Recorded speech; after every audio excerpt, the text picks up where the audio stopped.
If you have any other final questions. Yes, thank you, Madam Chair. As long as we're talking about different types of certification, do you have the stats on how many suppliers? I've seen 100,000, I've seen 15,000. How many suppliers is there to? We're down to about 96,000 now. 96,000. How many of those, do you have the stats in terms of how many are certified, how many have been certified with a site visit?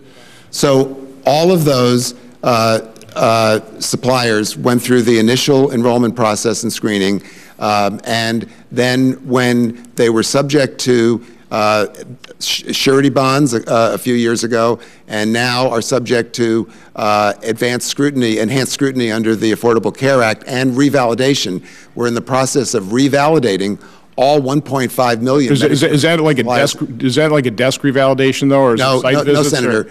They're all subject to unannounced site visits, and when the National Supply and Clearinghouse notices any kind of elevated fraud risk for a given supplier, they raise the likelihood of scrutiny of going back and doing subsequent site visits and so forth. So subject to is different from actual site visits. So let me just ask. That's the 86,000 site visits that I referred to, Senator, so far. 86,000 site visits. Okay, good. So we may just ask for more detail on that a little later on. We talked about some of these, telemarketing scams and the requirements. You have to have been a customer. I know one of the companies we invited has been in the acquisition mode. What is the law? What are the rules governing a business that acquires a bunch of other businesses that have a bunch of customers? Does that become part of their customer base so that they can take those Medicare numbers and apply them to their entire product line against other companies? Do you know what that is? So I think it would depend on whether they are going to be a new, essentially a new supplier, or whether because they're all subject to the enrollment and oversight responsibilities. I think that our ability to track that will be greatly enhanced with some enhanced proposed rules that we're announcing today, Senator, and so but the companies, it's a marketplace. The companies can engage in the transactions that you mentioned, but then they're going to be subject to the exact same kind of scrutiny. They can't just simply I understand, but that's a way to dramatically increase your reach in terms of being able to telemarket to customers, because now you can legally do it because you bought a company that's got a lot of customers, and now you can spread that over your entire product line. Correct? Okay. Ms. Stanley, let's talk a little bit about private sector. You'd mentioned those 6 frauds.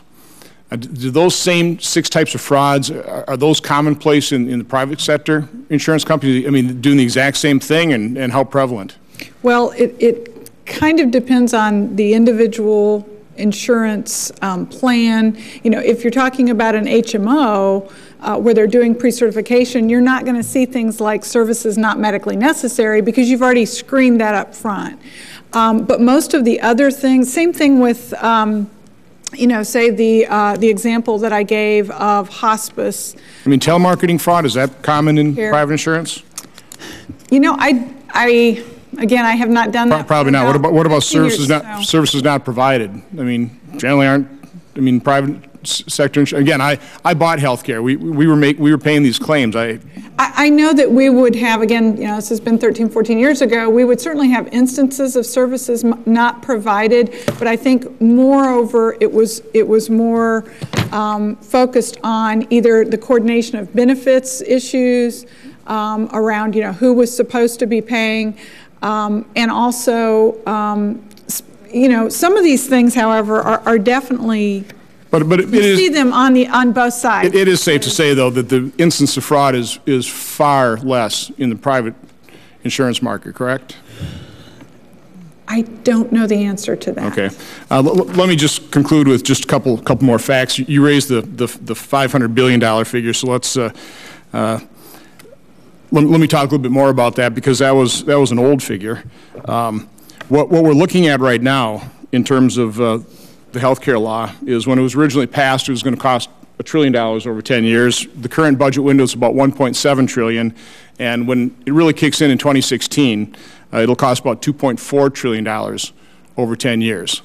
Again, that's going to be, I'm afraid, another government program that may not be particularly efficient in terms of how the money's spent. It was going to be financed by, about a $500 million worth of taxes, fees, and penalties, which gives you in the first 10 years about $500 billion reductions in payments from Medicare in some way, shape, or form, Medicare Advantage. In the second 10 years, I believe it was going to be about $1 trillion in taxes, which means that's the $716 billion of reduction from Medicare Advantage in some way, shape, or form. In the full implementation, 2016 through 2025, now you're talking about $1.5 trillion of taxes, and that's leaving about $1 trillion coming from somewhere, I guess Medicaid Advantage. I mean, that concerns me. When I was at dinner with President Obama, listen, I appreciate the fact that he reached out and we start that process of building relationships to start solving these problems. It was interesting during that dinner when he laid out the extent of the problem. Pretty accurate, I thought. In terms of the budget, he said it's health care spending, which it is. And in particular, he said the problem we have reforming Medicare is that for every dollar that Americans pay into the system, they're going to be getting about $3 out in benefits.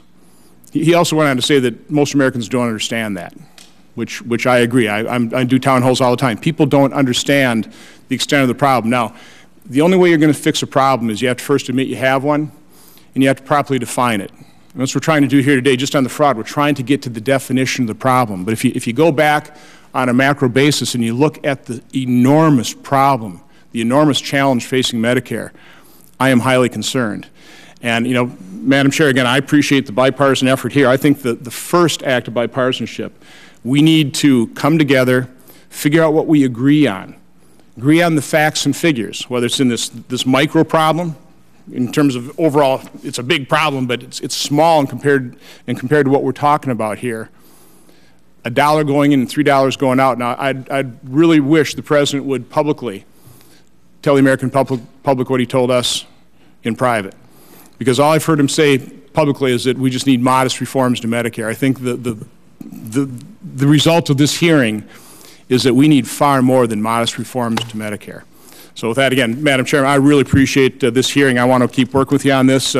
Want to get to the bottom of what's happening with waste, fraud, and abuse in the Medicare system. Thank you. Well, I think we